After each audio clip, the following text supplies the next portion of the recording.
Party के पूर्व अध्यक्ष, वर्तमान भारत सरकार में रक्षा मंत्री माननीय राजनाथ सिंह जी हमारे बीच उपस्थित है।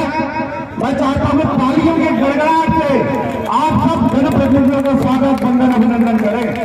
बंधुओं, बिना विलंब किए आज हमारे बीच मध्य प्रदेश शासन के उप मुख्यमंत्री माननीय राजेंद्र शुक्ल जी भी उपस्थित है। हमारे बीच क्षेत्र के विधायक, पूर्व मध्य प्रदेश विधानसभा के सम्मानीय अध्यक्ष आदरणीय गिरीश गौतम जी यहाँ पर उपस्थित है। हमारे बीच मऊगंज के विधायक सम्मानीय प्रदीप पटेल जी यहाँ पर उपस्थित है। मैं भारतीय जनता पार्टी जिला मऊगंज के सम्मानीय अध्यक्ष डॉक्टर राजेंद्र मिश्रा जी से आग्रह करूंगा कि आज के मुख्य अतिथि माननीय रक्षा मंत्री जी का पुष्पगुच्छ एवं अन्य वर्ष से स्वागत करने का कष्ट करें।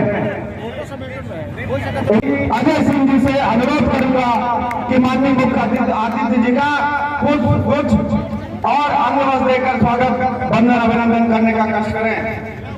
माननीय आपके क्षेत्र के लोकप्रिय विधायक आदरणीय गिरीश गौतम जी से अनुरोध है कि माननीय चीफ गेस्ट का स्वागत, वंदन, अभिनंदन करने का कष्ट करें। आदरणीय राजेंद्र शुक्ल जी मध्य प्रदेश के उप मुख्यमंत्री जी से अनुरोध है कि आदरणीय जी का पुष्पगुच्छ से स्वागत करने का कष्ट करें। हमारे बीच आपके क्षेत्र के लोकप्रिय सांसद आदरणीय जनार्दन जी मिश्र जी से अनुरोध करूंगा कि आदरणीय का स्वागत, वंदन करने का कष्ट करें।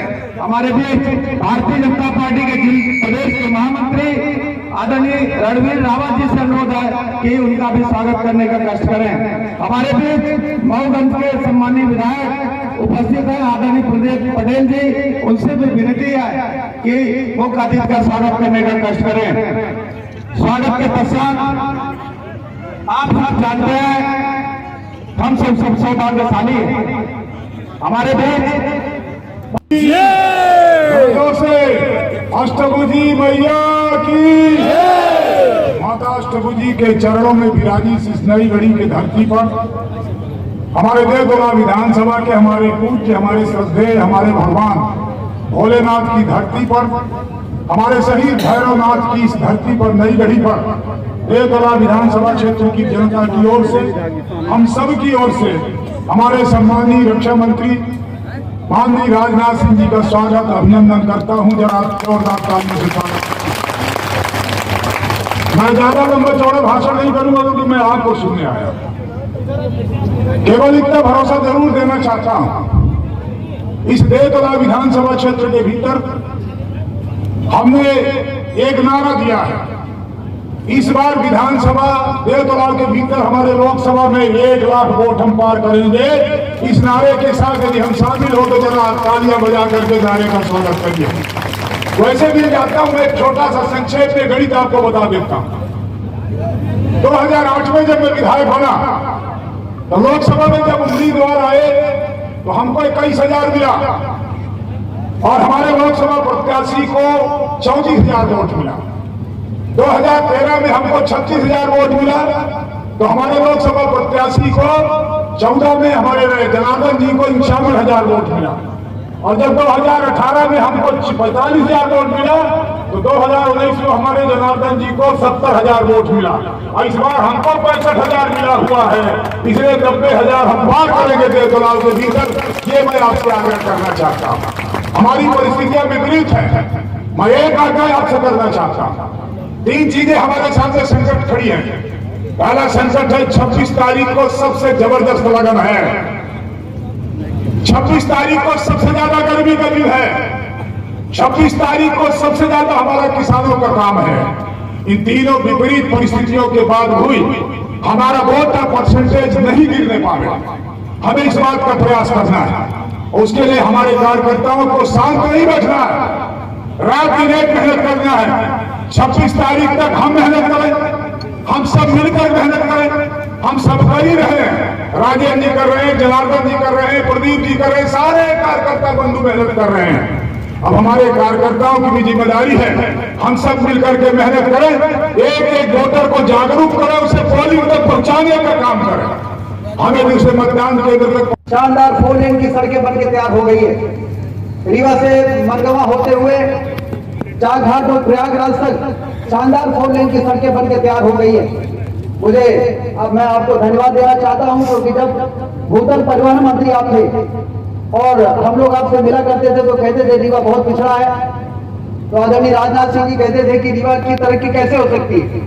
तो हमने कहा सबसे पहले तो जरूरी है जब हम लोग दिल्ली से हरिद्वार जाते हैं, दिल्ली से चंडीगढ़ जाते हैं, शानदार विश्वस्तरीय 4 लेन की सड़कें बाहर फैलाई हुई हम लोग देखते हैं, तो हमारे क्षेत्र में भी यदि इस प्रकार से विकास होगा, यदि सिंचाई की नहरों का जाल बिछेगा, रेलवे लाइनें बिछेंगी, रीवा से सिंगरौली रेलवे लाइन, हमारे यहाँ भी रीवा पे हवाई अड्डा होना चाहिए।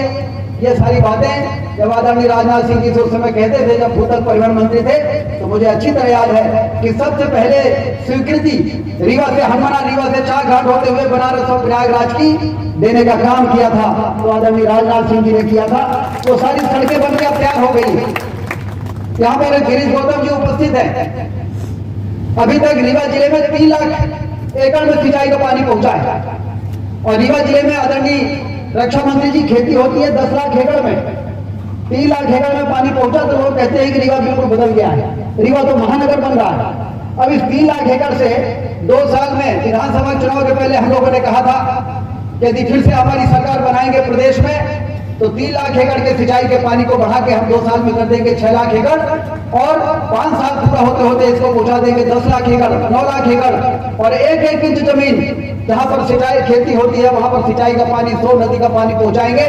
मुझे आज आपको बताते हुए प्रसन्नता है, मैं आदरणीय गिरीश गौतम जी को बधाई देता हूं, आदरणीय प्रदीप पटेल जी को बधाई देता हूं कि सीतापुर माइक्रो और हरमना माइक्रो के लिए आचार संहिता के बनने लगने के पहले ही मध्य प्रदेश की सरकार ने 4,200 करोड़ रुपए मंजूर करके सिंचाई का पानी पूरे इलाके में पहुंचाने का मार्ग प्रशस्त किया है।